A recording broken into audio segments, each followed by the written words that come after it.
the New York Liberty have gotten off to the best start in franchise history and currently boast the best record and net differential in the WNBA. When the Liberty are brought up in conversation, usually the phrase super team is the first thing that's mentioned. And while I would wholeheartedly agree that this team has a heap of top-heavy talent, what exactly has made them so good on both sides of the ball? Let's start with Sabrina Ionescu, who has a strong argument to be the best offensive player in the league right now. Her relentless movement and deadly three-point shooting creates countless opportunities for both herself and teammates, and the Liberty have used her well in that regard. First, pay attention to how New York uses Sabrina Ionescu as a screener on this possession. First, she sets an inverted screen for Stewie. Atlanta doesn't switch, but when the ball swings to the other side, she sets another inverted screen that bends the defense, and a great pass from JJ finishes the job. She's not the only player in the league to draw comparisons to Steph Curry, but I think her game is the closest resemblance to his simply because of her movement, screening, and how New York runs their offense through her. This is an elevator screen that she comes off here, very similar to what Steph was running during the Mark Jackson years. According to Synergy, Sabrina is 4th in the league in handoff actions per game, but is lapping everyone ahead of her when it comes to efficiency on those actions. Obviously, playing with a talented scoring and passing hub like JJ gives her a massive advantage over her competitors, but it's Sabrina's superior passing and shooting that makes so many of these plays even possible. Take this play, where she comes off this angle DHO with JJ, and it's the timely hanging jump pass to a cutting Laney-Hamilton that collapses the defense and leads to an open shot. Or take this play, where Sabrina no-looks this pass to hold off Alicia Gray so JJ can get the easy score. Sabrina, being one of the best passers in the league, has this down to a science. Even though Stewie misses the bunny here, this is a gorgeous no-look pass to catch her in stride while preventing Katie Lou Samuelson from committing to the help. She even has no-look transition passes. Watch how this subtle manipulation forces Kia Nurse to commit to the wrong defender, allowing SI to find Stewie cutting for 2. And while Sabrina's not asked to play as much of an on-ball role as she used to, she still has the capability to make smart decisions out of pick and roll when trapped at the logo. For my money, SI is one of the 5 best passers in the association. In pick and roll, she reads what the low defender is doing and makes the right play accordingly. And this pass right here is all strength. SI is doubled at the Mohegan Sun logo and is still able to throw this bullet pass with her left to the rolling Stewie. Because of how prolific of a shooter SI is, playing drop coverage on her in pick and roll is basically a death sentence. She's expanded her game this season by adding a floater to respond to defenses, still playing drop but also chasing her off the three-point line. You can really see the growth and confidence on a play like this one, where she releases the shot off one leg and above the free throw line. She has good touch on the floater from an angle, not just relying on straight line drive shots. And she has amazing concentration to make hanging floaters over multiple defenders. Now, if you notice, a lot of these pick and roll and handoff actions don't happen without Jonquel Jones. JJ is one of the best outside shooters in her position. But also, at her size, Jonquel is a mismatch for almost every defender in the WNBA. So when teams switch, New York could just throw the ball inside to her and get easy offense. This is why the Sabrina JJ 2-woman game is so deadly. It's literally a pick your poison situation. Do you put 2 on Sabrina and concede a Jonquel 3 or layup? Or do you play drop coverage to prevent the roll and let Sabrina beat you? Not an easy choice, is it? And if that wasn't tough enough, trapping Sabrina is not an easy option either, because Jonquel is one of the best passers in the league and will pick apart any defense in the short roll. She can even make good decisions out of the post. This is a ridiculous no-look skip pass over her shoulder to the opposite corner to find the open shooter. It feels like JJ has one of these brilliant passes once again. This one is a behind-the-back short roll pass to the corner shooter. Dog. Or take this play, where she's doubled in the post, so she just casually throws a no-look pass to the opposite corner and right past Rickea Jackson. JJ is also a good entry passer. Stewie can't find the angle to throw this pass over the top, but it's okay because Jonquel can, and it's right in the breadbasket for 2. Let's play a game. Find the open shooter. Can't find one? Neither did the Phoenix Mercury. Having a 2-woman tandem like SI and JJ currently makes them a dangerous pick and roll. But we haven't even gotten to talking about the MVP, and that's Breanna Stewart. Stewart has had a bit of a down year offensively, but what she brings as an isolation scorer and off-ball player is extremely valuable to Sandy Brondello's team offense and defense. More on that in a moment. Stewie is shooting a career low from 3, yet that hasn't impacted the way teams are defending her away from the ball. Her reputation as a career 36% three-point shooter on good volume means that defenders will run away from helping off her teammates to prioritize her. Stewie can also come off DHOs and drain contested shots, which makes this team so difficult to cover. She can also go to work in the post and turn over both shoulders. Note the 5-out spacing that makes it impossible for Atlanta to send an easy double team. So when Stewie goes ISO from the 3-point line next time, Aerial Powers is hesitant to commit to defending her drive, and Stewie gets an and one.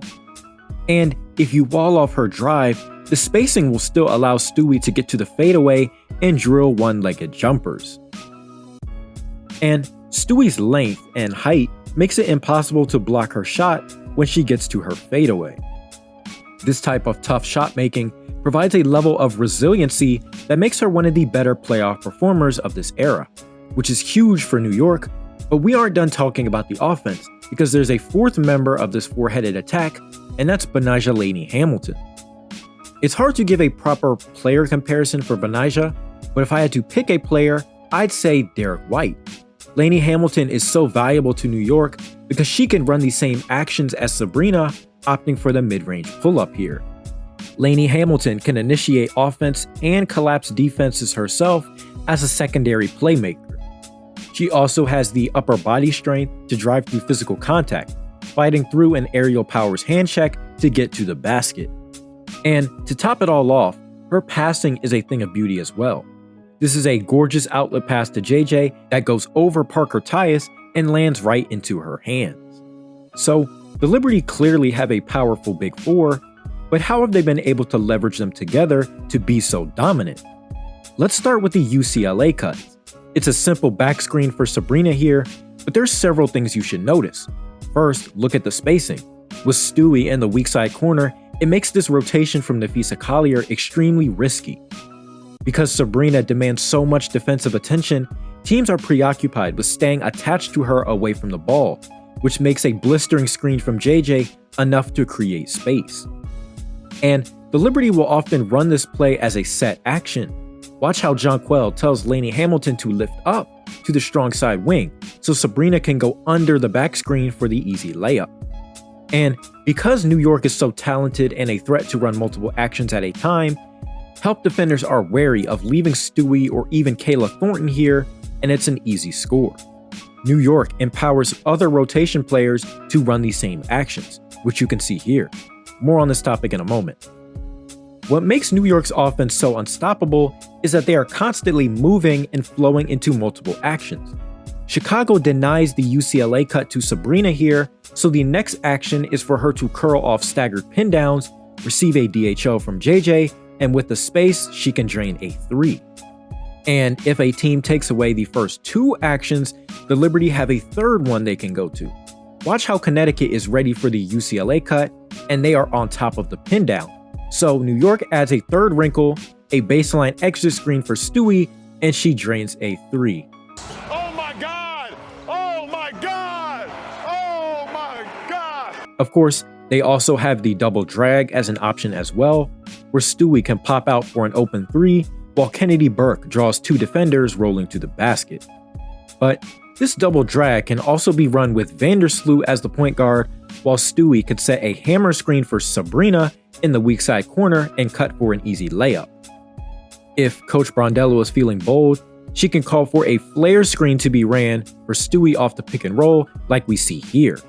But like I've already mentioned, teams have to pick their poison when defending this team. So if Betnijah Laney-Hamilton is the ball handler, the Liberty can run staggered screens for her, but this is actually a setup because this is Oklahoma small and is designed for Stewie to rescreen for Sabrina to come back to the ball for 3. Good luck stopping that.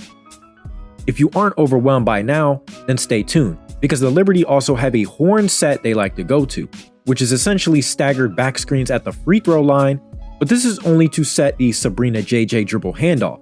Only it's not, because it's meant for Stewie to come off a baseline exit screen for 3, which confuses the living mess out of De'Erica Hamby here.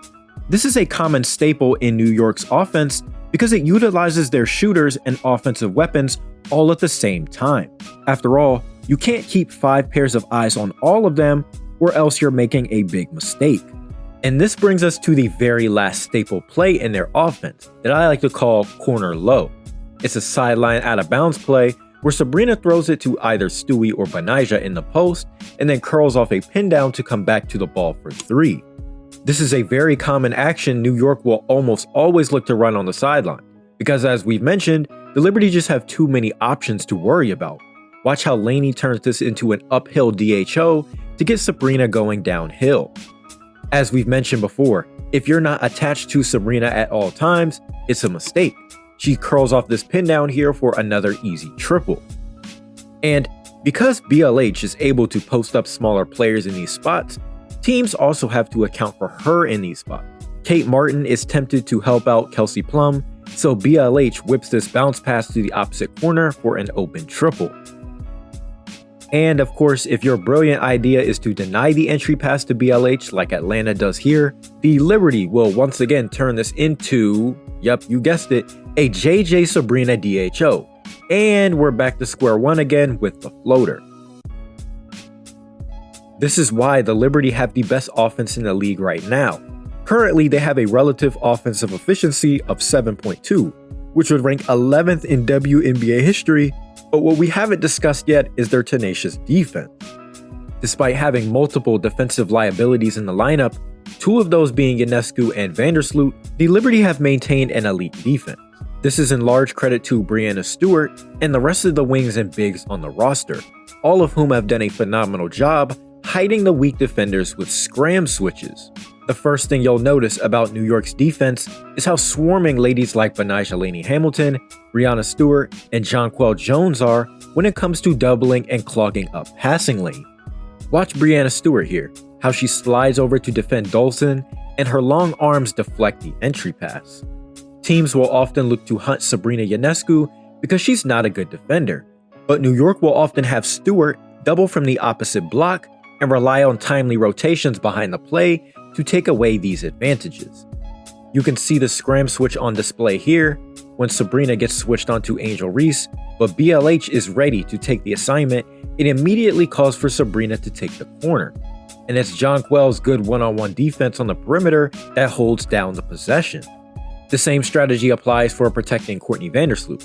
She realizes she's in danger when she gets matched up with the larger Tina Charles, so Stewie comes over to switch with her and take away the advantage the Dream were looking for. And these actions happen quickly, so quickly that you might miss them if you're not paying attention. A Minnesota pick and roll gets Nafisa Collier switched onto Vandersloot, so Stewie again waits for the reset so they can switch positions. Stewie's length on the defensive end also helps deflect passes that would have resulted in layups if they got through. These quick reflexes to see the ball in real time is what prevents so many opportunities from converting. And on a play like this one, the Dream are forced to fall back on a pick and roll. Stewie switches and holds her own with an excellent contest on the jumper. We've talked about how great of a transition passer Caitlin Clark is, but somehow Stewie is able to get a fingertip on this outlet pass to prevent what could have been 2 points. And because New York does a lot of doubling to protect weaker defenders, Stewie is responsible for covering the entire floor in a sense. After New York doubles to protect Sabrina, it is Stewie that makes a dead sprint to the dunker spot to defend Bree Jones at the basket. Of course, when you have a great drop coverage big like Jonquel Jones that can protect the paint, it makes it so difficult for teams to score down there. The Liberty's point of attack defenders can essentially funnel all traffic to JJ and trust her rim protection ability to affect the possession. New York has been intentional in keeping her close to the basket so she can leverage her strengths for the sake of the team. So, with all the constant motion on offense and all the rotations and quality communication on defense, this has vaulted the Liberty to the top of the league standings ahead of the Olympic break. I'm not sure how far the Liberty will make it in the playoffs, but between Sandy Brondello's coaching, Sabrina's prolific offense, Stewie's versatile two-way impact, Laney-Hamilton's Swiss Army knife contributions, and Jonquel's offensive and defensive quarterbacking, the New York Liberty look like a team that is poised to break through and make franchise history by winning their first ever WNBA championship. Thank you so much for watching this video. If you've made it to the end, make sure you like, comment, subscribe, and turn on post notifications so you never miss a video. In the comments, let me know how far you think the New York Liberty will go in the playoffs this year. Thank you so much for watching this video, and I'll see you in the next one.